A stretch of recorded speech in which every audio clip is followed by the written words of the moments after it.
Hello class, welcome back from break. If you all know my...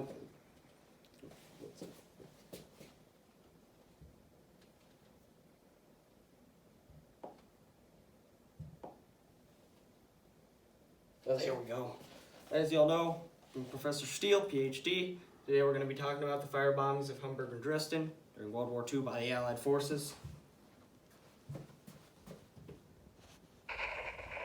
We're going to be starting with Hamburg from 24th of July to the 3rd of August, 1943. We're going to start off with Operation Gomorrah.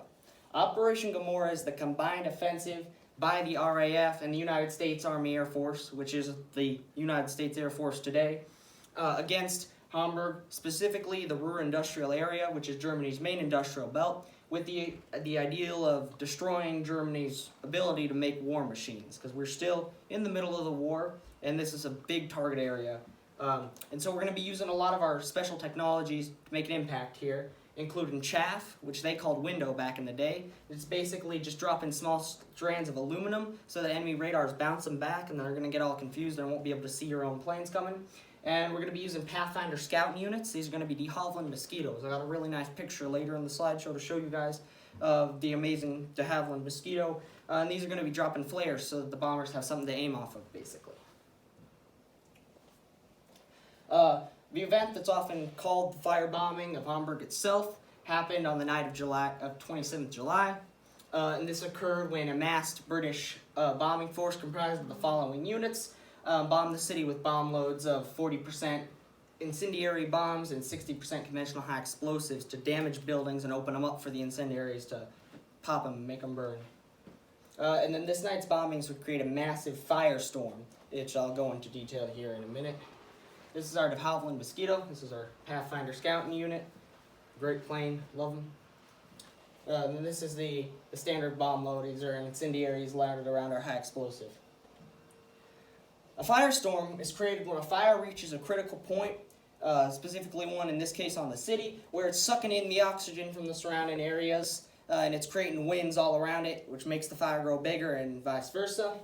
And then, yeah.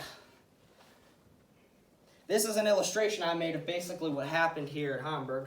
So the fire's sucking in wind from all these directions and swirling all around at gale force speeds, 150 miles per hour or so, give or take. And it creates this massive, basically, fire tornado that engulfs essentially everything inside the city. And as you can imagine, the effect of something inside of this would be pretty devastating.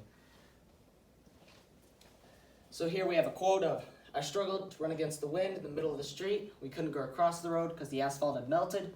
There's people on the roadway, some already dead, some still lying alive, but stuck in the asphalt. They must have rushed on the roadway without thinking. Their feet have got stuck, and they had put out their hands to try and get out again. They were on their hands and knees screaming." This is from Kate Hofmeister, 19, and so this is kind of what was happening on the streets of Hamburg underneath the Allied bombers as they were flying overhead.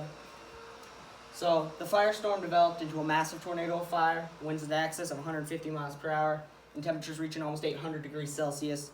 As you can imagine, this caused massive damage throughout the city, resulting in approximately 8,500 civilian deaths on this one night alone. And then these are some of the results of the firestorm, is it basically just incinerates you. You become this charred black husk. It's a pretty nasty way to go out.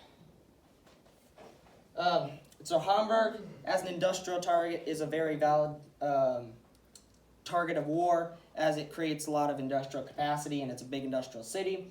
However, morality of incendiary devices, especially against mostly civilian populations, is once again called into question here, as you have to justify bombing an entire city with incendiaries, and fire doesn't care who it burns.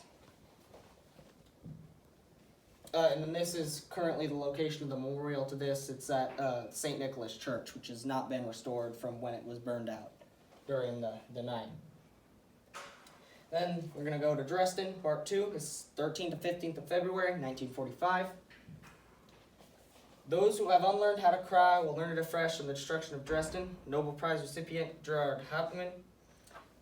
He said this in response to learning about all the horrible things that happened at Dresden.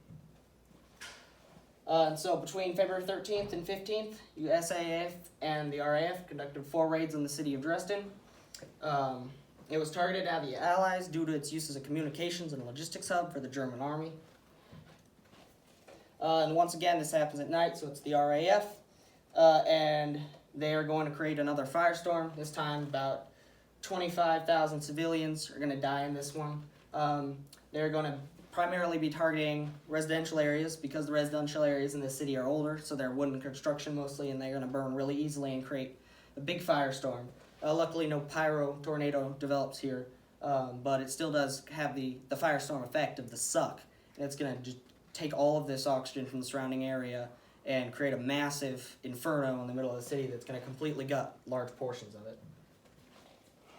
But interestingly enough, because the no fire NATO developed here, the main cause of death was suffocation in bomb shelters, as the fire sucked all the oxygen out, and so people kind of just died in their shelters or their land. So the bodies aren't charred like we saw in the other one. Still absolutely tragic, but at least you could tell if your mother burned.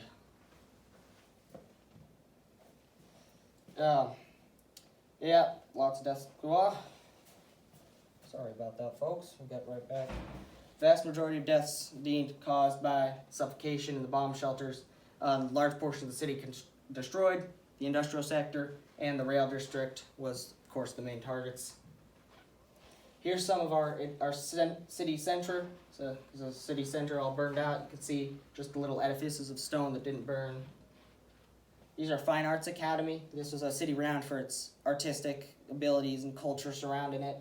And so that was another objection people had to bombing such a site. And then this is some collapsed buildings because basically the steel overheated in the massive firestorm and the whole building came tumbling down.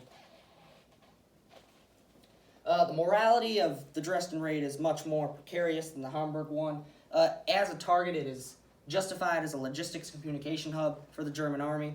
However, it's debated how significant of a communications and logistics hub it was to warrant such a large attack, and if it needed to be done against such civilian areas.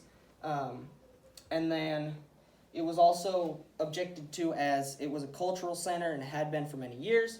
And then it was still standing. There were many refugees that had come because it was still standing, and many German cities weren't, as it had not been heavily bombed yet. And at this point in the war, Germany is definitively losing.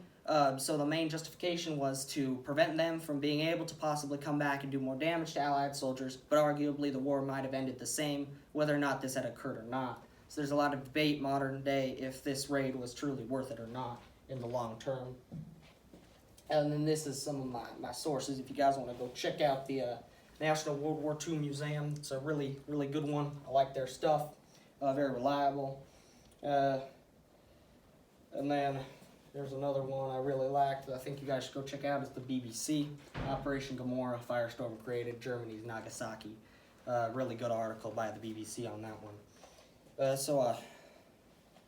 You guys are blinking up on me here. Is that out of power or something? Is it gonna